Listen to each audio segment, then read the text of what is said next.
Muy buenos días, mi nombre es Jamie Mabel Espiti Aguilera y a continuación voy a hacer una breve explicación sobre los modelos educativos enfocados a la inclusión. El objetivo de la presente investigación es conocer y generar conciencia sobre la incursión, aceptación e inclusión de aquellas personas o individuos que se consideran con NE, o sea, con necesidades especiales educativas dentro del contexto social y en el que nos interesa en este momento el contexto educativo.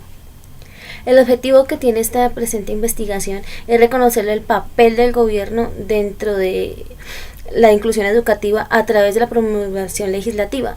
¿Qué quiero decir con esto? O sea, todas las leyes que se han generado a partir del gobierno donde se proteja y se beneficie y se asegure el derecho a todos los aspectos económicos, sociales, educativos a que tienen derecho este tipo de personas. Recordemos que ellos no deben de ser encasillados dentro de algo que se llama discapacidad.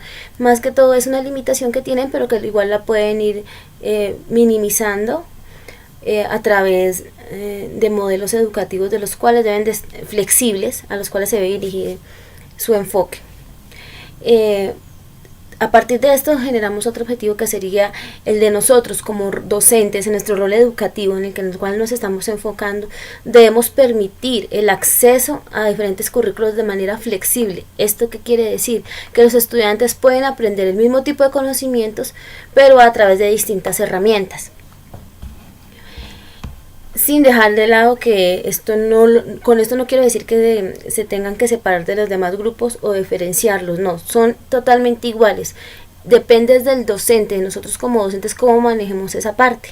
Entonces, para eso deben existir un tipo de herramientas que desde el inicio del año escolar se creen y se diseñen e igualmente se implementen cuando encontramos estudiantes con este tipo de limitaciones. Ahora enfocándose en la parte de los movimientos los movimientos o modelos educativos, vamos a empezar a explicar aquel que se llama exclusión, que fue uno de los primeros, y también se llama modelo de prescindencia. ¿Por qué? Porque en este tipo de modelos no existía la clasificación. Específicamente era o es una persona normal entre casillas o una persona enferma. Las políticas públicas no permitían que estas personas tuvieran derecho o acceso a algunos beneficios como las personas normales, ya que se consideraban, estas personas como personas inhabilitadas para recibir este tipo de beneficios, y hasta se les desinhibía de la parte de las obligaciones. Solo si se consideraban personas de la ciudadanía pertenecientes a un grupo social, sí se les daban ciertas limitaciones, pero no eran las que propendieran como si fueran un ser humano, se les desechaba mucho. Aquí existía que las personas con discapacidad quedan por fuera de la sociedad y prevalecía la marginación, o sea, se les hacía a un lado creyendo que eran animales, como animales o seres sin derechos. Los aportes a la inclusión, creo que no hubo ningún aporte a la inclusión, puesto que se consideraba el individuo como un portador de una enfermedad peligrosa, o sea, de altos niveles de peligrosidad, y que no tenía derecho a ningún beneficio.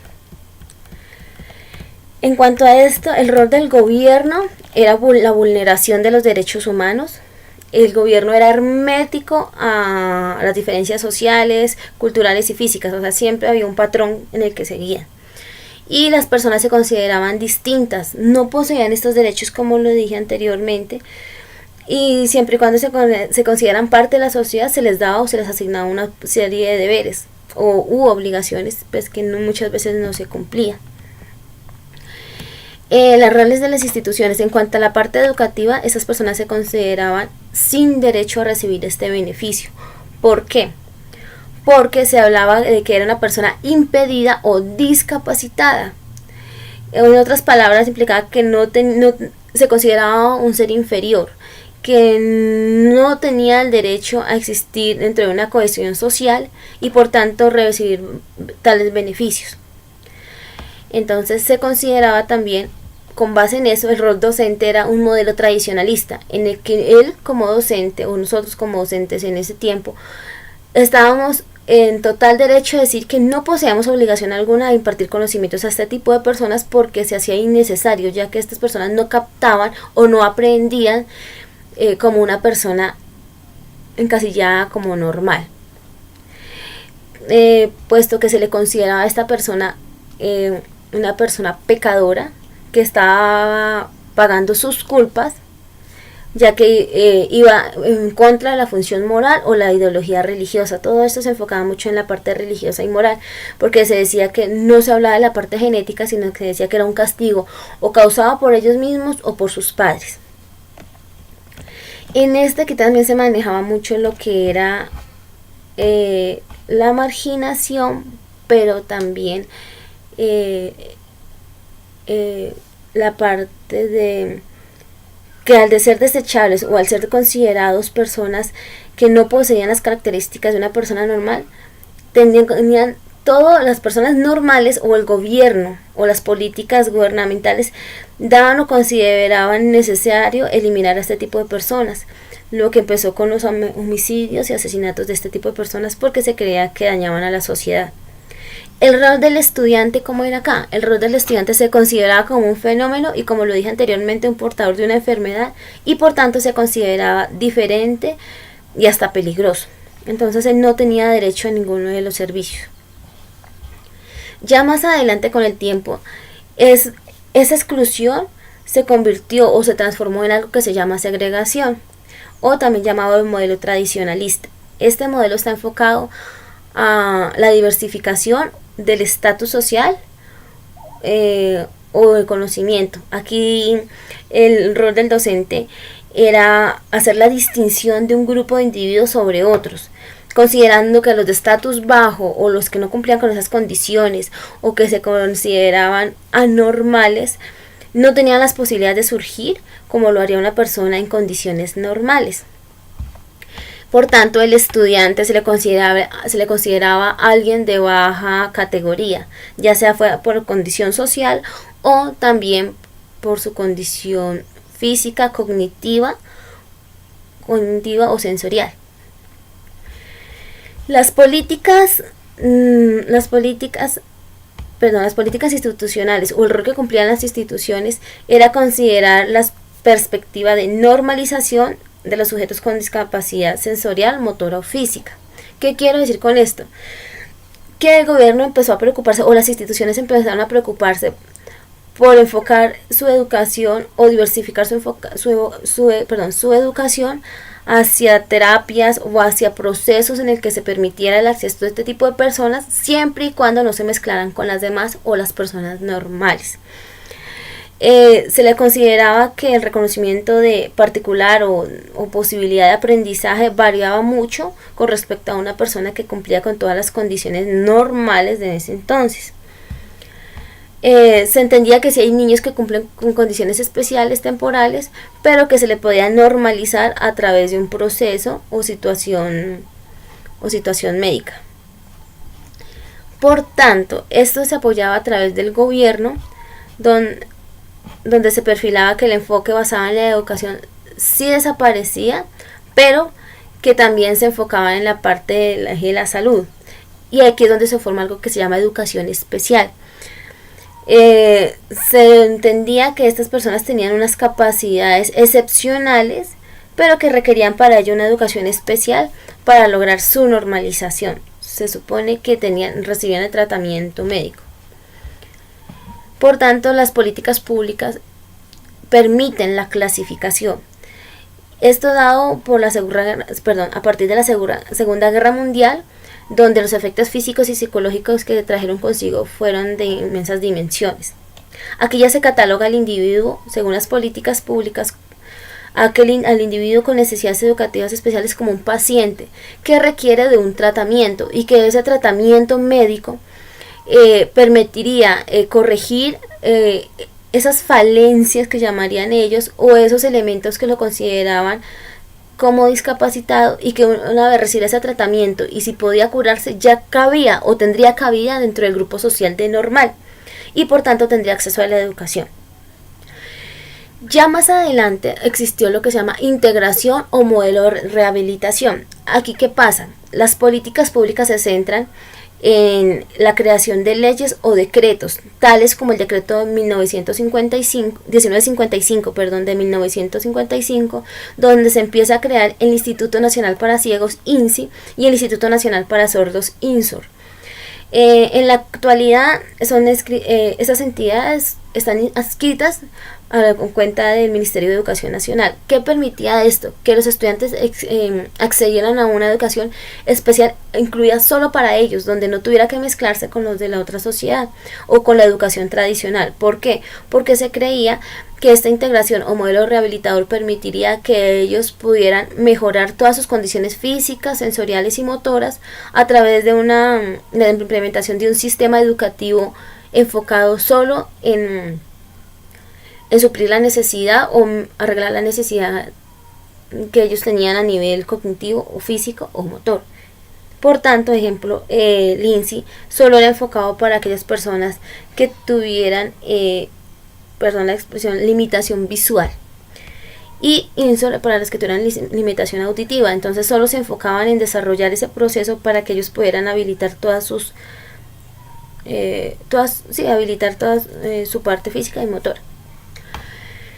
El aporte que hizo la inclusión, pues ya empiezan a conocerse, se empieza a concebir las personas con limitaciones físicas y sensoriales parte de la sociedad, ya no se les segrega tanto, sino que por tal se le incluye dentro del proceso educativo siempre y cuando cumplan con las condiciones de ir a una institución especializada para su limitación.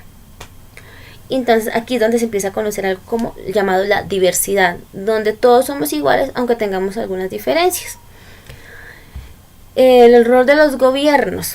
Entonces el gobierno como tal empieza a implementar un conjunto de leyes. Dentro de ellas está la ley 105 de 1933, bajo la cual se ordena el ingreso al sistema masivo de transporte, a la adecuación de infraestructura, al acceso a diferentes tipos de servicios para aquellas personas con limitaciones físicas o sensoriales.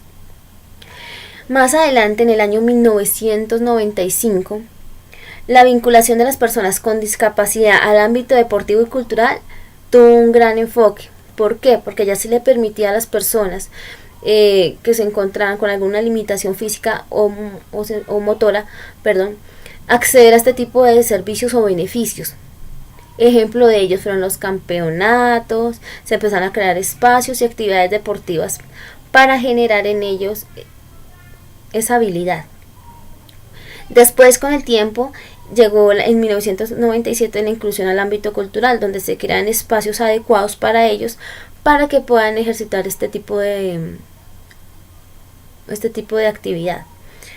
Entonces ya los estudiantes o las personas con discapacidad hacían parte de grupos culturales, grupos artísticos, podían ingresar a talleres de pintura, de danza, de obras teatrales, en las cuales podían expresar sus sentimientos y se les consideraba personas normales.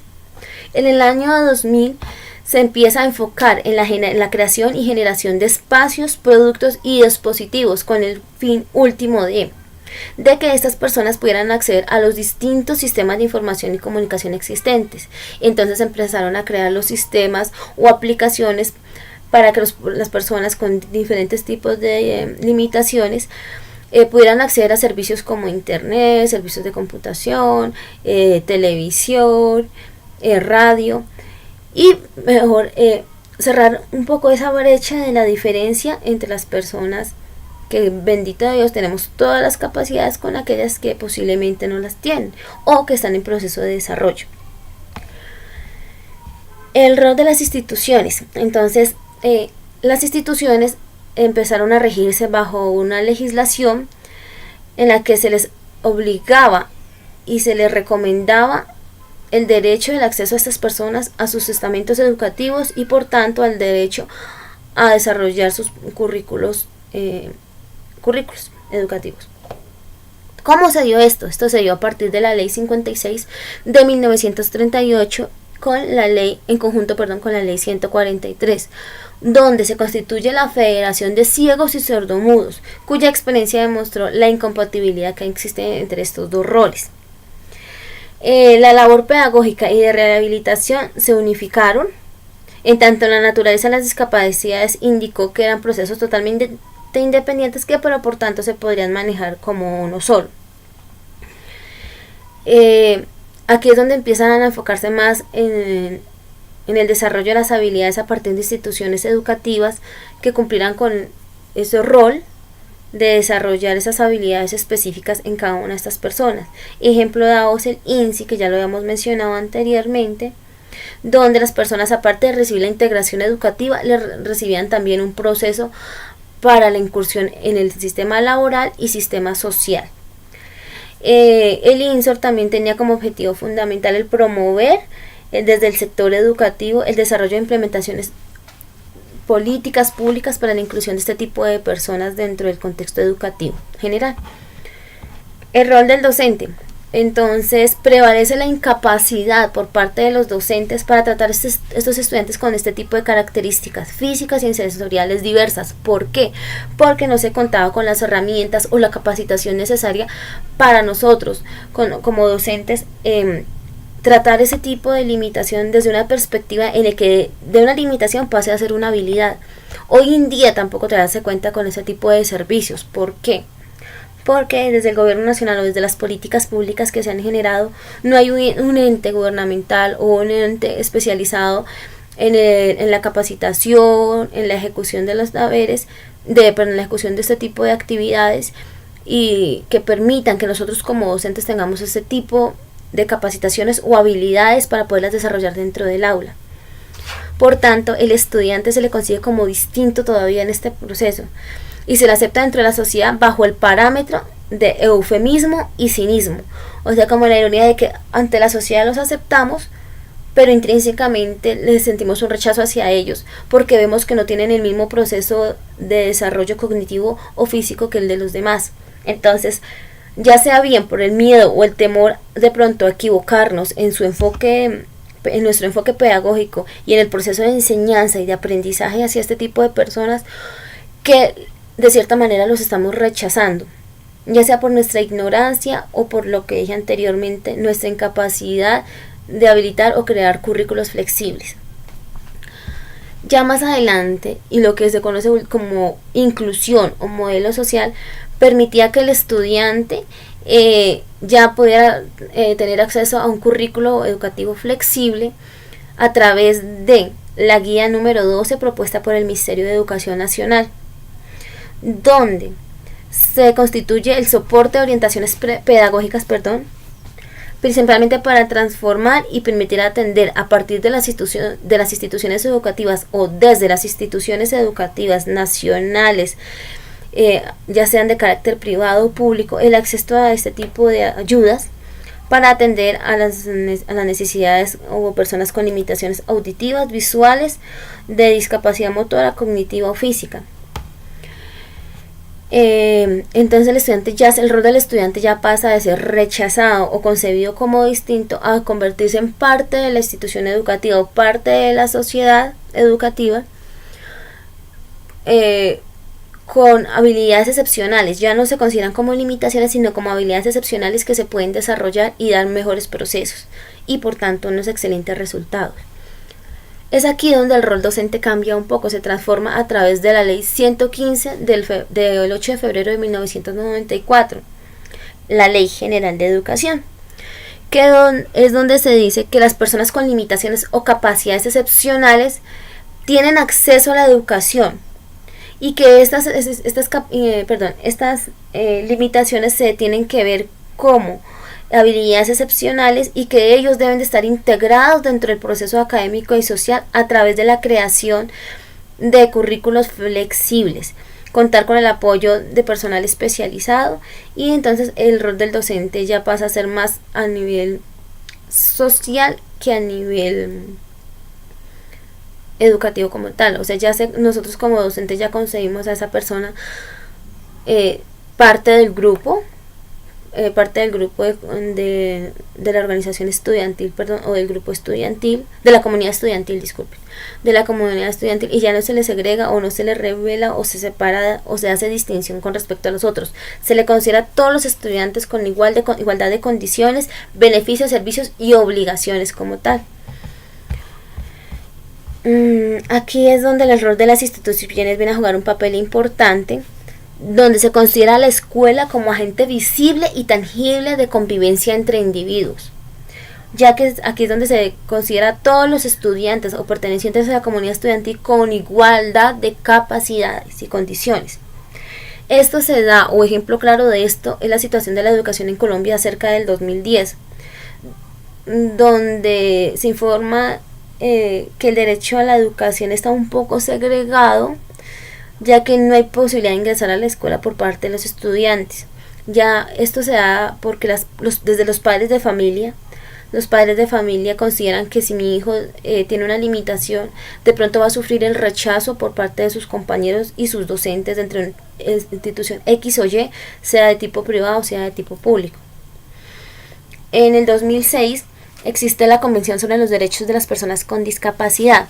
¿De qué se habla? Se habla sobre el cambio total o la perspectiva, cambio sobre la perspectiva política y social para abordar la comprensión del hecho de emplear herramientas adecuadas y ambientes de aprendizaje eficaces para este tipo de personas, reclasificándola o tomando como base los derechos humanos, donde ellos tienen derecho al acceso a todos los beneficios sociales, políticos, económicos y educativos como una persona cualquiera dentro de la sociedad.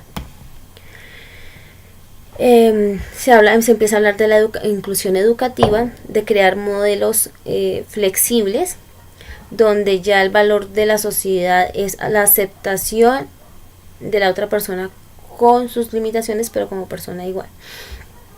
Ya el rol de los gobiernos para hacer cumplir estas políticas se da a través de la Constitución Política de Colombia de 1991, donde la educación se considera como una obligación de carácter especial, integral y de igualdad de condiciones, sin importar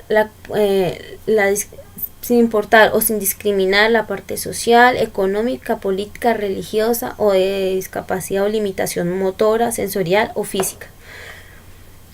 Se le debe garantizar el acceso a este tipo de bienes y servicios. Se le considera a las personas a través de la Ley 1421 del 29 de agosto de 2007. Se establecen las rutas y la reglamentación para la atención de todas y cada una de estas personas en condiciones o limitaciones físicas, el acceso a todos los bienes y servicios educativos. Esta ley rige a nivel nacional para todas y cada una de las instituciones educativas, estatales, públicas o privadas, en todos sus niveles educativos, llámese preescolar, básica primaria o media vocacional, o en su defecto para instituciones de educación para adultos. ¿Qué quiero decir con esto? Que todas las instituciones están en la obligatoriedad de crear un rubro especial para un rubro especial dentro de sus políticas institucionales para contratar el servicio de personas o instituciones especializadas para que nos brinden la ayuda o nos orienten hacia la creación de currículos flexibles o la atención directa a este tipo de estudiantes con limitaciones sensoriales, físicas o motoras. Que las instituciones educativas estamos en la obligación de controlar, de prevalecer el bienestar de este tipo de personas y de notificar ante nuestra secretaría, las diferentes secretarías de educación, las limitaciones o las condiciones físicas o motoras sensoriales que tienen este tipo de personas. ¿Para qué? Para que ellos tomen cartas en el asunto y con base en esa información se puedan generar currículos flexibles o el acceso a una educación donde ellos tengan igualdad de posibilidades de surgir y de crear sus propios conocimientos o saberes.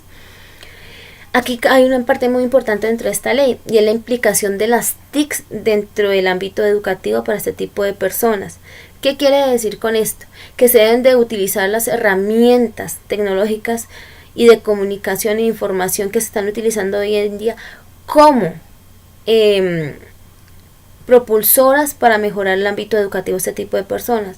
Démonos cuenta de que nos podemos dar cuenta del gran avance y el gran auge que ha tenido esto dentro del proceso educativo. Los estudiantes hoy en día les llama mucho la atención el manejo de este tipo de tecnologías y si las saben implementar o manejar de una manera más eficaz, para ellos es aún más llamativo. ¿Qué quiero decir con esto? Que las personas, nosotros, como institución, como gobierno, como docentes pertenecientes a un campo educativo en específico o de manera general, tenemos la obligación de usar estos espacios o estas nuevas tecnologías para el beneficio de nuestros estudiantes de manera general, pero especialmente para este tipo de personas, ya que permite el acceso a todo tipo de información, la aprehensión de saberes de una manera más didáctica y más llamativa para ellos. Es así como el aporte que se le puede dar desde este enfoque a la inclusión es la calidad de las relaciones, el mejoramiento de las relaciones, traducido en ¿qué? En la capacidad de las demás personas de la sociedad aceptar a los otros con cualidades, habilidades y capacidades diversas. Esto que se logra al lograr la armonía en la convivencia. En cuanto a las políticas públicas empiezan ya a enfocarse en el conocimiento de identidad cultural a la vez que se aceptan los valores, tradiciones y culturas, creencias de todo el conjunto social. O sea, ya no hay barreras para que una persona con discapacidades o de culturas distintas o de enfoque religioso distinto al nuestro no pueda acceder al mismo tipo de educación, porque eso también hace parte de la inclusión, no solo enfocarnos en la parte de limitación física, motora o sensorial, sino también en las limitaciones sociales a nivel religioso, a nivel político, a nivel cultural que se han dado, pero que sin embargo nosotros como instituciones debemos dejar a un lado, debemos desinhibir y formar un grupo ameno donde los valores sean los promotores para crear espacios de interacción social. ¿Cómo se hace esto? ¿O quién nos dio luz acerca de esto? Pues todo esto se resume en la Declaración Mundial sobre Educación para Todos, dada en el año 1990, donde prevalece la satisfacción de las necesidades de aprendizaje independientemente de la condición física, cognitiva, cultural o social a la cual pertenece ese o esos individuos. Es aquí donde se da el marco de la Acción Dakar en el año 2000, donde la vinculación de niños y niñas a la educación básica es de totalmente grado obligatorio. ¿Por qué? Porque todos tenemos el derecho a que no se nos vulnere nuestro aprendizaje y nuestro desarrollo cognitivo. Es así como la ONU, a través de sus ordenanzas, enfoca o recomienda a las distintas instituciones o en distintos estados a nivel internacional el garantizar el acceso a bienes y servicios de manera igualitaria, considerándolo esto como un derecho fundamental, invulnerable para cada una de las personas que existen, independientemente de sus capacidades y habilidades. ¿Qué quiero decir con esto? Nosotros estamos enfocados a la inclusión, sí, estamos enfocados ya en este último modelo, pero siento de manera personal que nos hace falta desarrollar muchas más habilidades o herramientas o crear herramientas que nos permitan ese acceso y que no nos limiten, ya que ellos tienen unas condiciones, los que estamos limitando somos nosotros, aquellos a los cuales estamos impartiendo conocimiento, valores, derechos. Estamos limitándonos nosotros porque no contamos con las herramientas y las capacidades para desarrollar este tipo de habilidades. O sea que mi pregunta sería, ¿serán ellos las limitaciones o seremos nosotros los discapacitados?